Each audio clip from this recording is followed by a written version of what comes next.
हाम्रो युनिभर्स अनगिन्ती तारा, ग्रह र आकाशगङ्गाहरूले भरिएको छ। रातिमा ताराहरूलाई हेर्दै गर्दा तपाईँले कहिले सोच्नु भएको छ कि यिनीहरूको जीवनकाल कस्तो हुन्छ?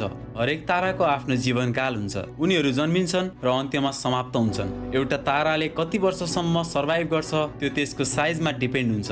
ठुला र विशाल ताराहरूले साना ताराहरूको तुलनामा आफ्नो फ्युल तीव्र गतिमा जलाउँछन् र केही मिलियन इयर्ससम्म जीवित रहन्छन्, जबकि साना तारा जस्तो कि हाम्रो सूर्यले बिलियन अफ इयर्ससम्म सर्भाइभ गर्छ। कुनै पनि ताराको जन्म नेबुलाबाट हुने गर्छ।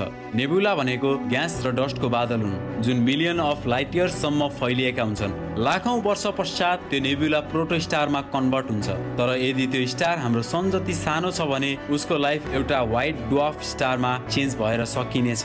तर यदि त्यो स्टारको साइज म्यासिभ भयो भने त्यो स्टार सुपरनोभाको फेजबाट पार हुनेछ। सुपरनोभा पछि या त त्यो स्टार एउटा न्युट्रोन स्टार या त त्यसको अन्त्य एउटा ब्ल्याक होल बनेर हुनेछ। सब्सक्राइब नबिर्सी गर्नुहोला। जय नेपाल।